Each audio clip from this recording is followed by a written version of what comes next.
Assalamualaikum warahmatullahi wabarakatuh.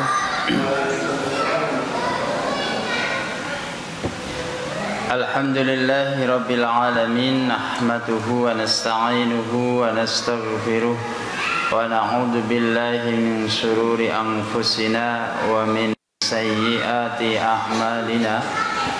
Man yahdillahu fala mudilla lahu wa man yudlilhu fala hadiya lahu. Asyhadu an la ilaha illallah wahdahu la syarika lahu wa anna Muhammadan abduhu wa rasuluhu la nabiyya ba'dahu.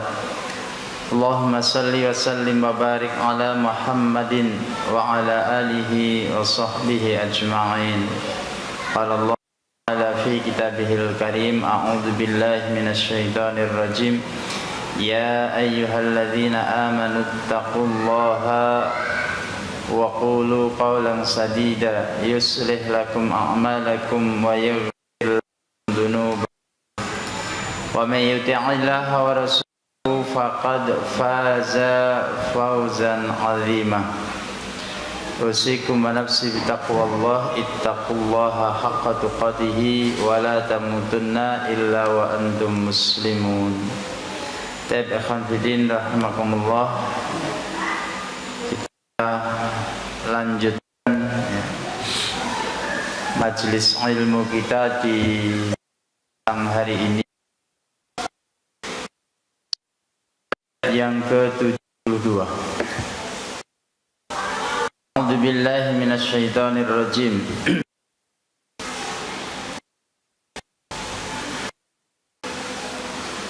Fattaratum, maka saling menuduh si kalian semua.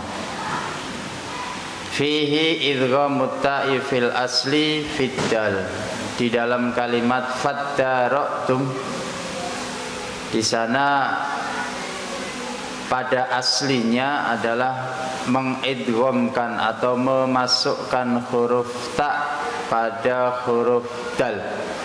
Berarti aslinya adalah fattaraktum ya, atau fatadaraktum juga bisa ya. Jadi kalau dalam tata bahasa ilmu sharaf ya, idza kana fa'u ifta'ala ta'an dotan ta'an au saudan ya. Ketika fa ifta'ala, kalimat yang ikut wazan ifta'ala, nah, di sana diganti dengan huruf dal, ada yang diganti dengan huruf ta. Jadi ada kaidah di sana. Nah, di sini fattaraktum diganti dengan huruf dal atau dimasukkan dengan huruf dal. Fattaraktum ittaro'a mestinya. Aita khasamtum wa tadafa'tum, maksudnya adalah takhasamtum, saling menuduh, saling bertengkar si kalian, tadafa'tum, menuduh si kalian semua. Fiha, di dalam urusan kematian atau urusan pembunuhan. Wallahu, adapun Allah, mukhrijun, itu mengeluarkan atau menyingkap, mudhirun, menampakkan, ma pada apa-apa, kuntum yang ada si kalian semua, taktumuna, menyembunyikan si kalian semua.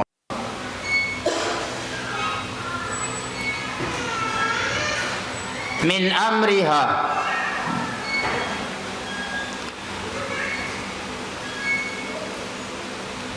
dari perkara atau persoalan pembunuhan. Wahada, adapun kalimat ini, i'tiradun, adalah suatu penampakan.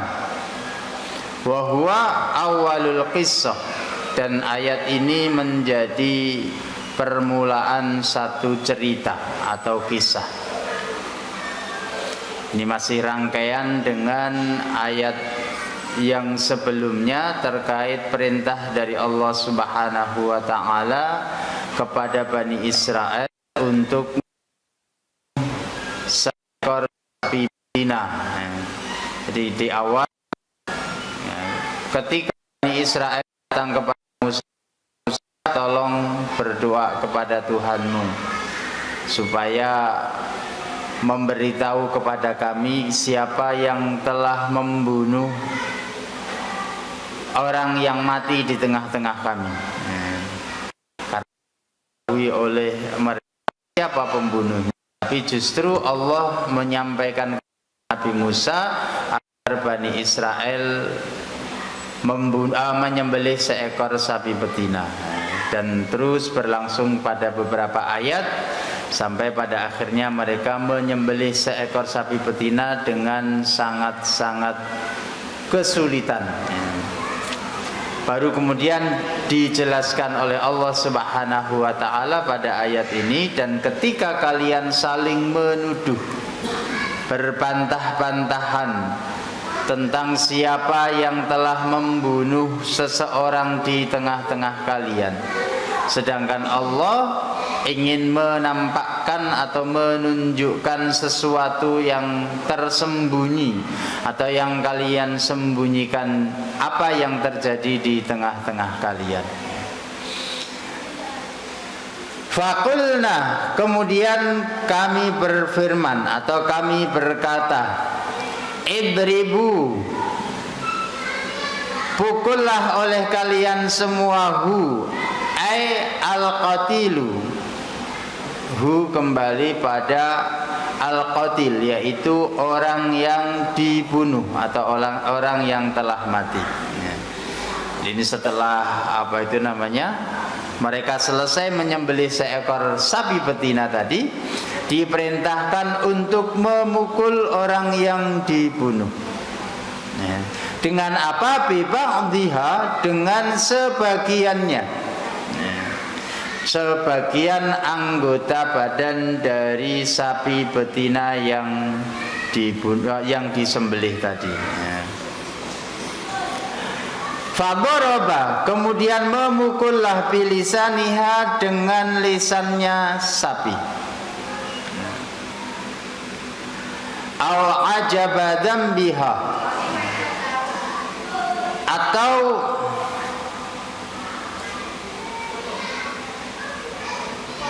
dengan ujung ekornya. Fahayya, kemudian kembali hiduplah orang yang telah mati tadi.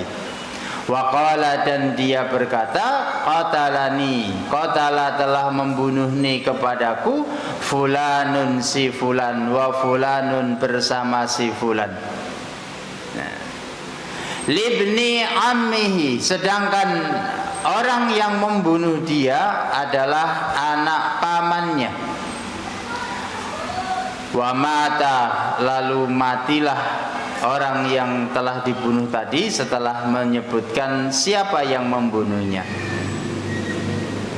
Fahurima, kemudian diharamkanlah keduanya al-mirasa atau al-mirasu, si hak mewarisi, wa kutila, dan keduanya dibunuh.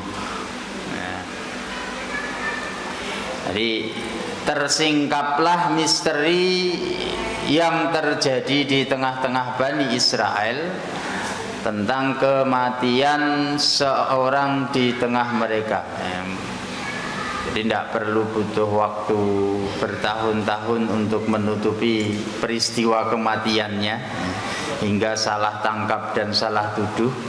Tidak perlu yang seperti itu, karena sesungguhnya Allah Subhanahu wa ta'ala Maha mengetahui, Maha melihat, dan sekaligus memiliki cara yang sangat jitu.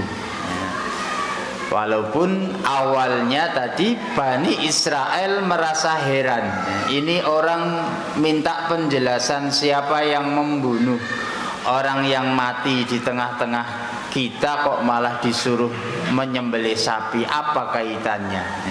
Jadi tidak nyambung sama sekali. Tapi ternyata sapi betina yang disembelih, bagian dari anggota tubuhnya, di sini disebutkan Pendapat yang pertama dengan lisan atau dengan lidah sapi. Pendapat yang kedua menyebutkan dengan ujung ekor sapi tersebut. Ini biasanya ada apa itu namanya, ada hikmahnya di sana. Bisa di apa itu namanya, bisa diselidiki lebih jauh ya. Termasuk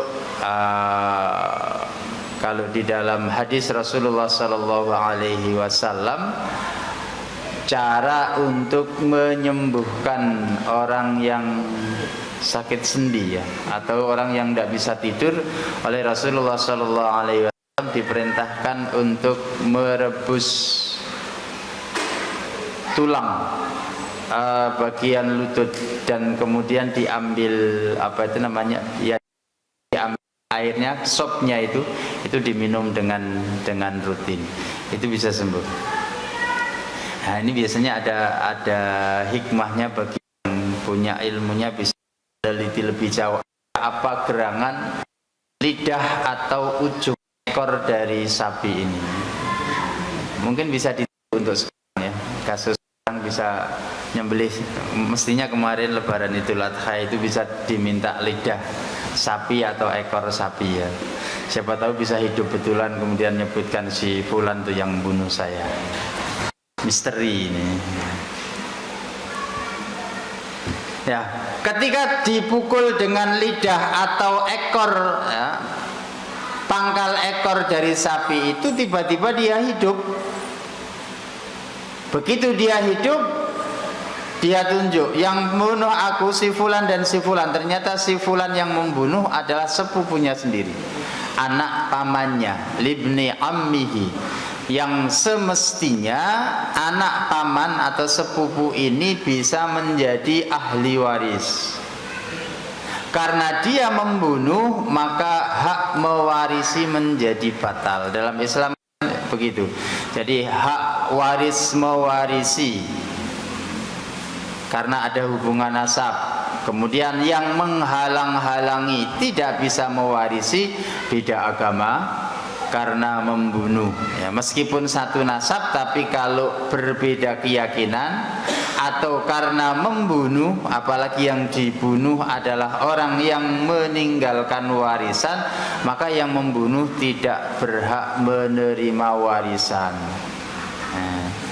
Jadi sepupu ini mestinya kalau yang dibunuh dia tidak punya anak, salah satu ahli warisnya kan bisa.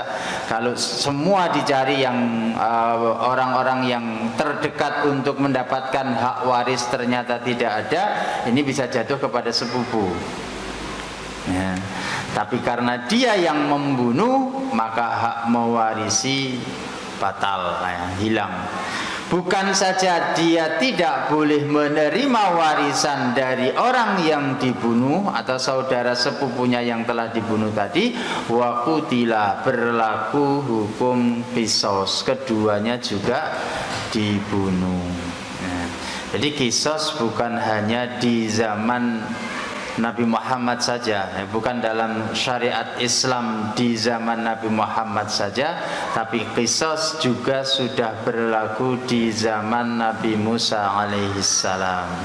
Jadi membunuh nyawa dengan nyawa, telinga dengan telinga, tangan dengan tangan, kaki dengan kaki. Nah, itu hukum qisas seperti itu. Tapi kalau sepintas kelihatannya kejam ya, tidak manusiawi, justru itu lebih manusiawi ya. Lebih pas kalau terjadi pembunuhan maka dihukum balik, itu lebih pas. Selain bagi orang yang dibunuh, juga menjadikan efek jera. Orang yang membunuh maka dia kalau dibunuh, orang lain yang menyaksikan untuk membunuh orang lain atau kalau mau ikut membunuh orang lain akan berpikir 100 kali ya. Jadi tidak mudah membunuh orang karena balasannya adalah ganti dibunuh. Demikian juga memukul orang ganti dipukul, memotong tangan ganti dipotong tangannya, seperti itu dalam Islam ya. Itu kalau diberlakukan hukum Islam oleh pemerintah. Tapi kalau tidak ada pemberlakuan hukum Islam oleh pemerintah, sekali lagi hudud hukum-hukum seperti itu tidak boleh dijalankan secara pribadi atau kelompok sekalipun. Karena apa? Karena fitnahnya akan jauh lebih besar. Jadi hukum rajam, hukum jilid, potong tangan, nah itu yang berhak memutuskan dan memberlakukan adalah hakim dan kepanjangan tangan pemerintah. Kalau pemerintah tidak memberlakukan itu, maka umat Islam secara individu atau kelompok tidak boleh memberlakukannya. Ya, terus gimana? Ya sabar. Ya, itu yang harus dilalui atau yang harus diterima oleh umat Islam. Sehingga kalau ada yang membunuh hukumannya cuma 1 hari, ya silahkan protes. Tapi protes ya tetap protes saja. Ya. Atau mungkin hudud yang lain apa? Buat hukumannya cuma bayar denda ya. Yang lain mau nggak terima ya silahkan nggak terima, tapi tidak boleh berbuat yang lebih daripada itu ya.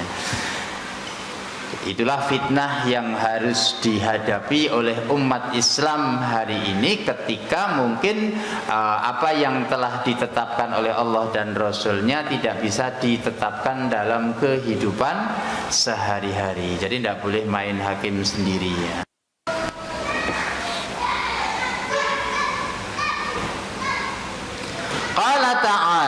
Allah Ta'ala berfirman melanjutkan, kadzalika yang demikian itulah al-ihya'u menghidupkan ya.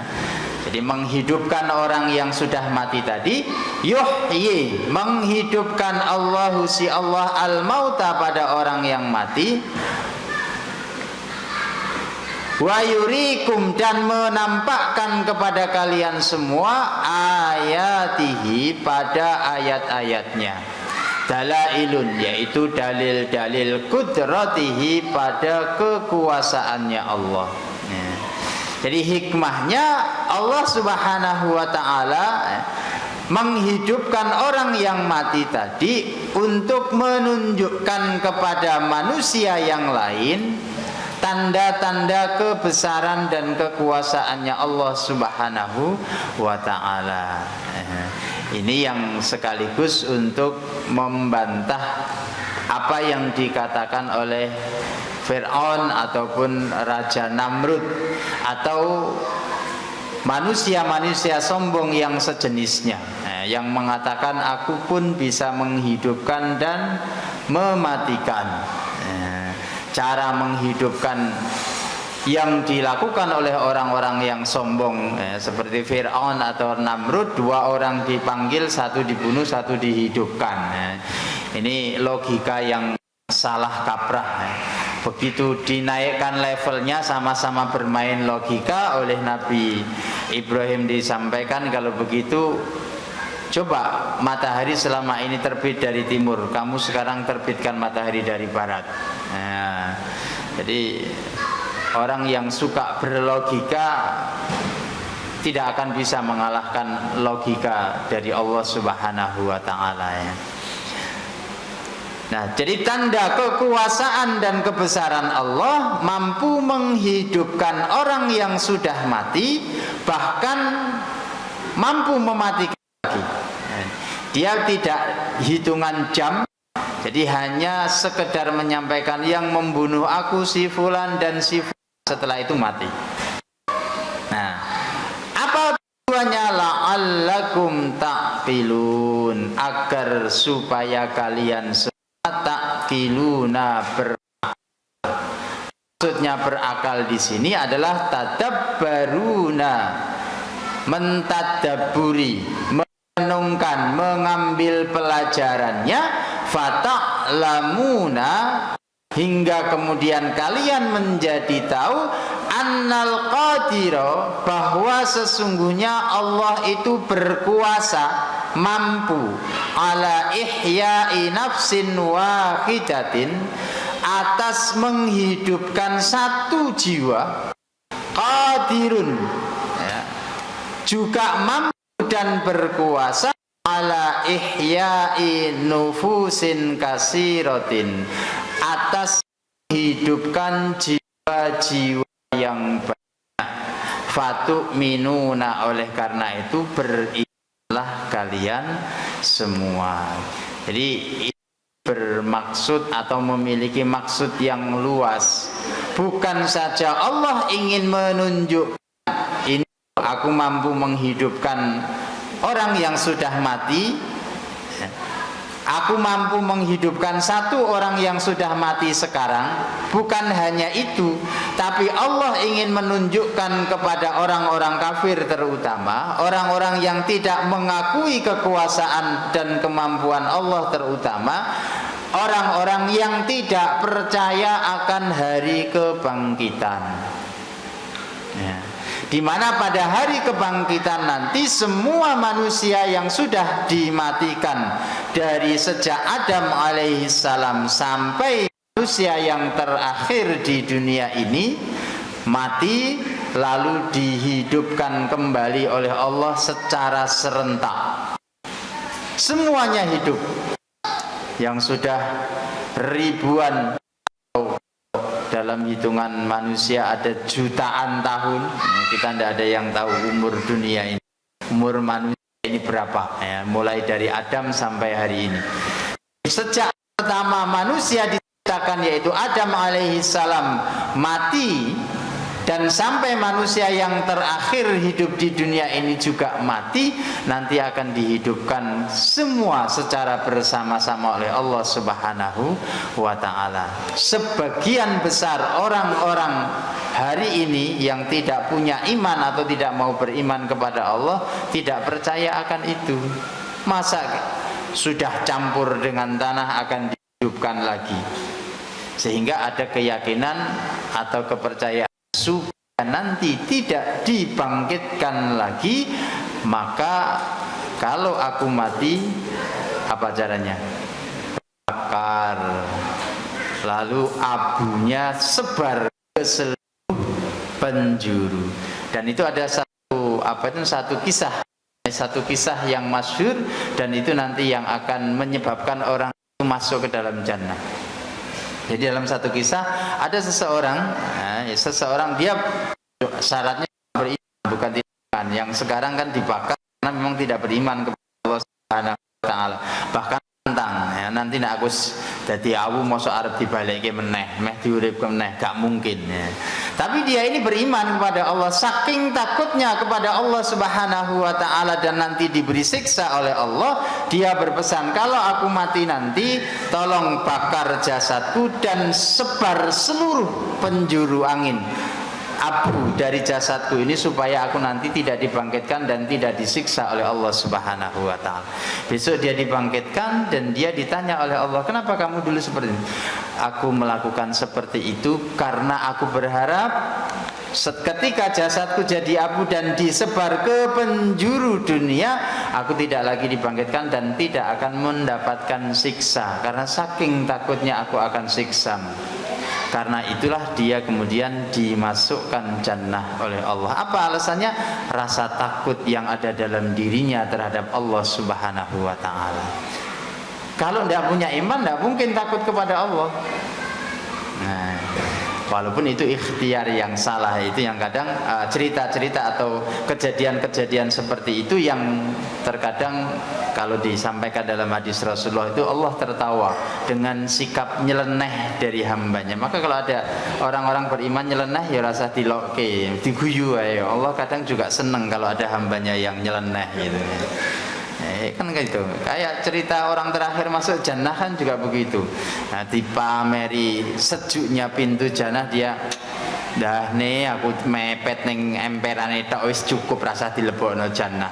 Nah, ya Allah, aku mbok pepet jannah iki mbok dipepetke ning aku ora bakal njaluk liyane.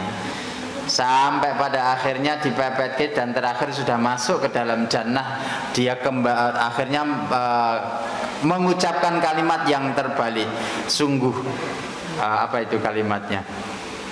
Sungguh maha besar aku dan apa kalimat? Dia pokoknya terbalik, maunya memuji kebesarannya Allah Subhanahu wa taala, saking gembiranya, saking bahagianya kalimatnya terbalik. Jadi bukan Allah yang dipuji tapi dia yang dipuji. Nah, itu buat Allah Subhanahu wa taala tersenyum. Kondisi yang seperti itu. Jadi orang-orang beriman yang nyeleneh ya. Tapi kenyelenehannya itu karena rasa takjubnya, karena rasa takutnya akan kebesaran Allah Subhanahu wa taala. Jadi jangankan menghidupkan satu orang, menghidupkan manusia keseluruhannya besok di yaumil qiyamah, Allah juga mampu. Jadi hikmah dari ayat ini seperti itu. Allah ingin menunjukkan satu orang mampu, seluruh manusia juga mampu. Karena kemampuan dan kekuasaan yang dimiliki oleh Allah begitu besarnya dan begitu nyata, fatu minuna, maka berimanlah kalian semua. Tapi dasare wong Yahudi ki wong brengkel ya, sudah jelas nenek moyangnya, bapak moyangnya dulu mengalami yang seperti itu, kejadian-kejadian yang menunjukkan akan kekuasaannya Allah Subhanahu wa taala, tapi mereka tetap tidak mau beriman kepada Nabi Muhammad sallallahu alaihi wasallam. Ya. Jadi oleh karenanya pesan yang sangat mendalam dari Allah Subhanahu wa taala kepada umat Nabi Muhammad, jangan kamu seperti orang bodoh, dan jangan orang bodoh yang disesatkan, dan jangan seperti orang akal yang dimurkai oleh Allah, yaitu orang Yahudi dan orang Nasrani. Jadi ilmu yang kita miliki jangan hanya sekedar bersemayam di dalam otak kita, tapi semestinya ilmu itu kita upayakan untuk direalisasikan. Nah, maka ketika Allah Subhanahu wa taala menurunkan Iqra, ya, pertama kali surat yang turun adalah Iqra, bacalah. Tapi Allah Subhanahu wa taala tidak memuji, tidak menyanjung orang-orang yang suka membaca. Yang dipuji, yang disanjung oleh Allah siapa? Orang yang berakal. Karena orang baca belum tentu berakal. Nek orang berakal mesti baca. Ada orang yang berakal tanpa baca? Karena mungkin dia punya ilmu, akalnya bisa menerima sesuatu, pasti dia antaranya adalah melalui dengan cara baca, entah baca secara langsung atau membaca dengan merenungkan. Itu orang yang berakal. Sedangkan orang yang hanya sekedar membaca, ketika dia membaca, kalau yang baca orang bodoh tidak akan sampai pada akalnya. Kalau yang baca orang pintar bisa jadi hanya memenuhi otak saja tapi tidak diamalkan. Dan itu tidak dikehendaki. Yang diinginkan membaca masuk ke dalam otak, direnungkan, kemudian diamalkan. Nah, itu yang diperintahkan untuk umat Nabi Muhammad sallallahu alaihi wasallam. Jangan seperti orang bodoh yang tersesat, dan jangan seperti orang yang berakal tapi dimurkai oleh Allah Subhanahu wa taala. Orang Yahudi itu kan pintar sekali, paham betul dengan Alkitabnya. Nah, makanya dia disebut sebagai orang yang berakal itu.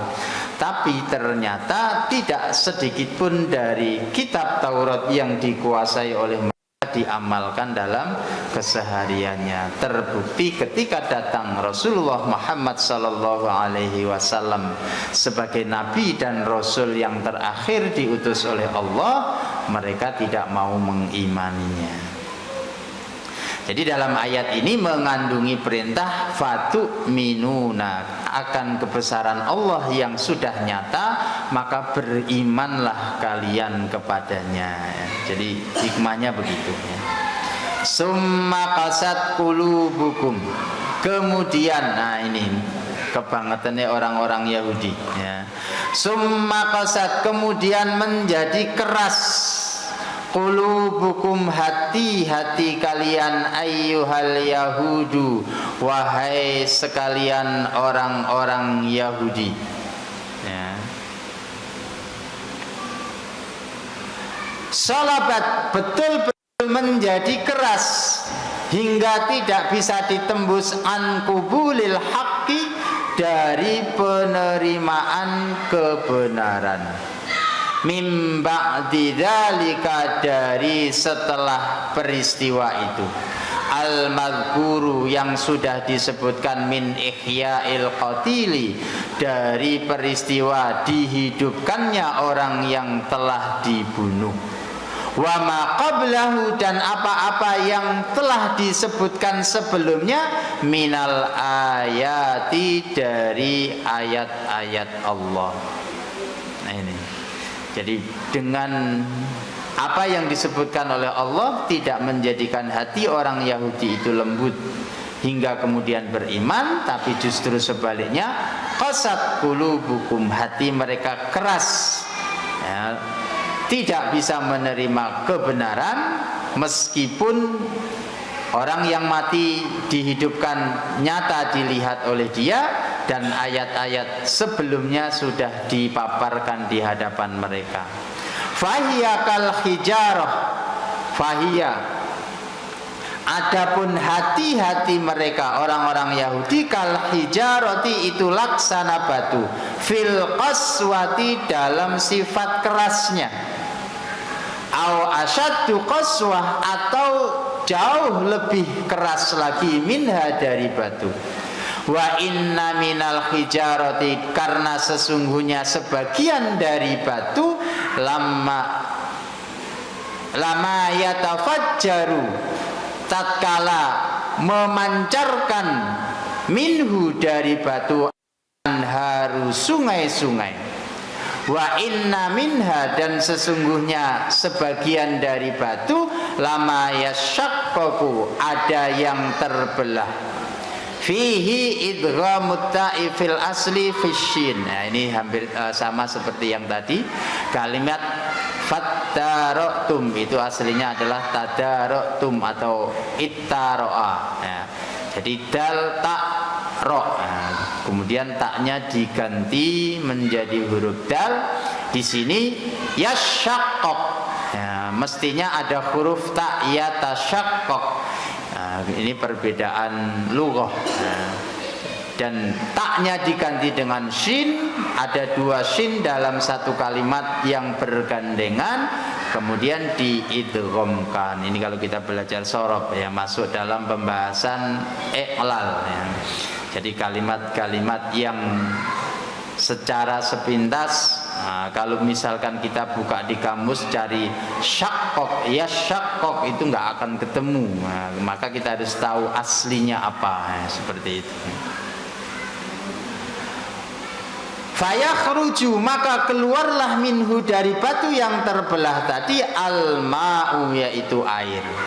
Wa inna minha, dan sesungguhnya sebagian dari batu, lama yahbitu, itu ada yang turun, yanzilu min uluwi ila asfal, turun atau jatuh dari ketinggian pada kerendahan, dari atas ke bawah, min khasyatillah, dikarenakan takut kepada Allah. Nah ini, jadi hati mereka keras seperti batu, sifatnya seperti kerasnya batu, atau bahkan lebih keras lagi. Kenapa dikatakan lebih keras lagi? Karena sesungguhnya batu, sebagian ada yang bisa mengalirkan air, sebagian ada yang bisa terbelah, sebagian ada yang bisa jatuh dari atas ke bawah. Itu menunjukkan kerasnya batu masih relatif, ya.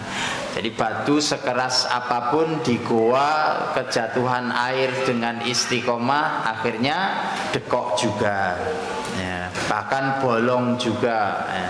Itu batu. Kemudian ada yang terbelah, ya, yang dibelah oleh siapa? Nabi Musa dengan tongkatnya hingga memancarkan 12 mata air.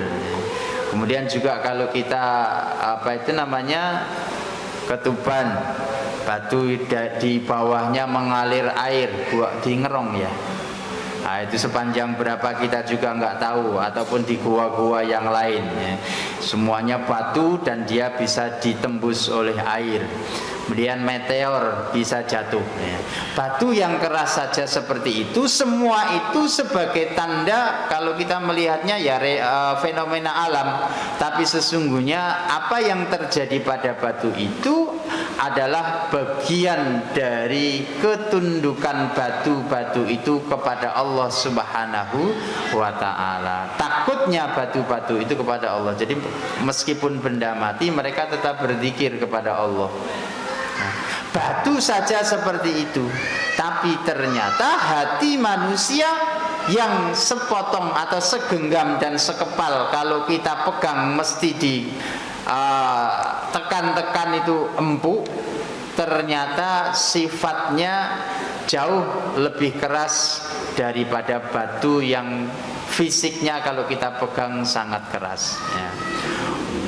Wa qulubukum, sedangkan hati-hati kalian la tata'assar, tidak terbekas sedikit pun. Wala talinu, dan tidak lembek atau lembut sedikit pun. Wala takhsha, dan tidak ada rasa takut sedikit pun kepada Allah Subhanahu wa ta'ala. Ini hatinya orang Yahudi.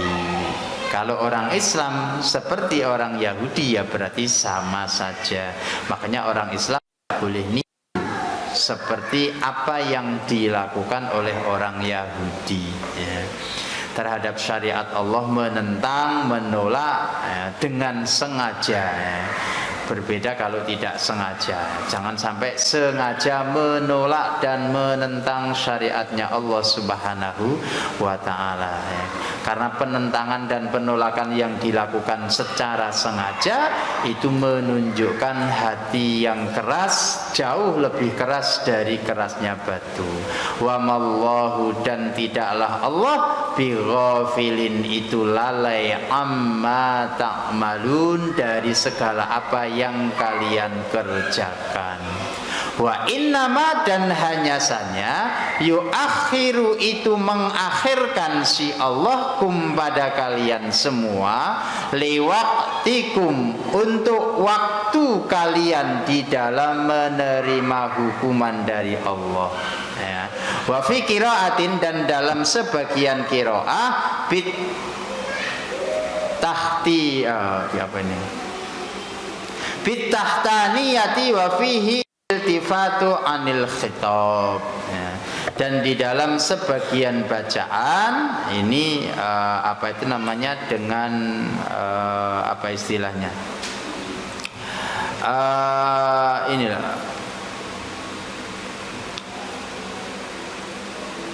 untuk pengalihan ya, untuk mengalihkan ya. Jadi wa mallahu bighafilin amma ta'malun. Kalau di apa itu namanya, di akhir ayat ini Allah menegaskan, dan Allah tidak akan melalaikan dari apa yang kalian lakukan. Ini untuk istilahnya mengalihkan perhatian ya. Jadi untuk mengalihkan perhatian. Karena apa yang dilakukan oleh orang-orang yang durhaka kepada Allah Subhanahu wa ta'ala tidak diberi balasan seketika, tidak diberi balasan saat itu. Tapi Allah hanya sekedar mengatakan wa mallahu bighafilin amma ta'malun, Allah tidak akan lalai dari apa yang kalian lakukan. Maknanya Allah menangguhkan balasan ataupun hukuman kepada orang-orang yang telah apa itu namanya, menentang dan mengingkari apa yang diperintah dan ditetapkan oleh Allah Subhanahu wa ta'ala.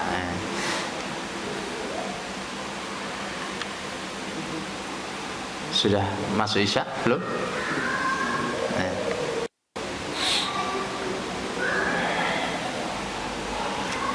Afatatma'una ayyuhal mu'minuna, afatatma'una, apakah rakus si kalian semua wahai orang-orang yang beriman, ayyuminu, hendak mengharapkan supaya beriman si mereka, ay al yahudu, maksudnya adalah orang-orang Yahudi, lakum kepada kalian semua, waqad kana, dan terkadang ada farikun, ta'ifatun, sekelompok atau sebagian minhum dari orang-orang Yahudi itu, ahbaruhum, yaitu para rohib-rohib mereka, yasma'una, mendengarkan si mereka para rohib, kalamallahi, pada kalamullah, fit taurati, di dalam kitab Taurat. Summa, kemudian yuharrifuna, merubah si para rohib, yughayyirunahu, ya, mengganti si mereka para rohib pada apa yang Allah turunkan dalam kitab Taurat, mim ba'di ma aqaluhu, dari setelah memahami, fahimuhu, memahami si mereka para rohib pada kitab Taurat, wahum ya'lamuna, sedangkan mereka para rohib ya'lamuna, mengetahui si mereka, annahum, sesungguhnya mereka para rohib, muftaruna,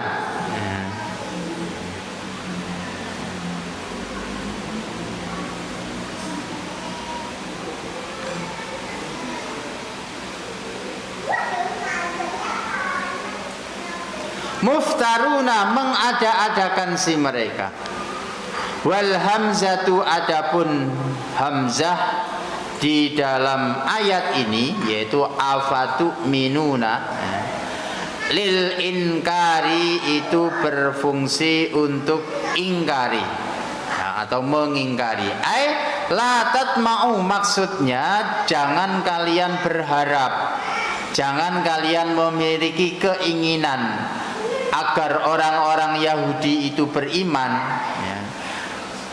Falahum sabiqatun fil kufri, karena sesungguhnya mereka itu sudah dari sejak sebelumnya senantiasa berada di atas kekufuran, ya.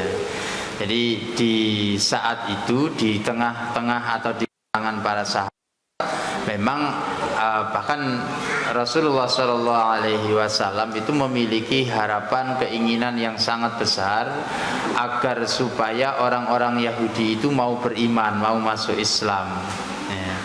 Karena melihat bahwa mereka punya Taurat, sebagian paham terhadap Taurat, atau dalam ayat yang sebelumnya dari kalangan rohib itu bahkan ada yang faham betul akan kebenaran dari ajaran yang disampaikan oleh Rasulullah SAW, tapi dia berpesan kepada kerabatnya yang sudah masuk Islam, kamu tetap saja pada agama Muhammad karena dia itu benar, tapi dia sendiri tidak mau masuk, ya. Jadi hal-hal yang seperti itu menjadikan sebagian dari para sahabat memiliki harapan dan keinginan yang besar agar orang-orang Yahudi itu beriman. Ya mungkin sama seperti hari ini. Bagaimana kita melihat kalau apalagi di era medsos ini banyak sekali orang-orang yang, ya sebagian yang memang betul-betul mendapatkan hidayah dari Allah Subhanahu wa taala, tapi sebagian fasih baca Quran, fasih dalam hukum Islam. Kayak kalau hari Ramadan podcast apa itu? Login. Ya, itu targetnya kan 1 tahun dia bisa login, ternyata sudah tahun kedua masih tidak login juga, itu yang satu. Dia akan fasih sekali dalam mengucapkan. Nah, hal-hal yang seperti itu mungkin dulu juga terjadi di zaman Rasulullah. Jadi orang Yahudi, orang kafir yang seolah-olah secara lisan fasih dalam bahasa Islam, pengetahuan tentang Islam jauh lebih paham terhadap Islam, sehingga orang Islam punya harapan besar pada orang-orang yang seperti itu untuk masuk Islam juga. Ya seperti hari ini, ya Ya kita sebut saja itu si Onat, si Polisi itu kan fasih betul dalam bahkan kalau dalam ceritanya itu dia paham terhadap pelajaran Islam, sedangkan yang orang Islam tidak paham tentang ajaran Islam. Itu kan kebalik-baliknya. Sehingga dalam hati sebagian orang Islam itu secara manusiawinya punya harapan mereka mau masuk ke dalam Islam ya. Tapi perlu diketahui bahwa kekufuran orang-orang Yahudi, terlebih lagi dari kalangan orang yang berakal, yaitu para rohibnya, mereka paham terhadap Islam, paham terhadap Taurat, tapi kekufuran mereka sudah turun-temurun. Karena tadi tsumma qasat qulubukum, tadi hati mereka yang seperti itu sudah sangat keras, tidak bisa menerima hidayah dari Allah Subhanahu wa ta'ala. Insyaallah kita sambung pada kesempatan berikutnya ayat yang ke-76. Wa idza laqul ladzina amanu ya.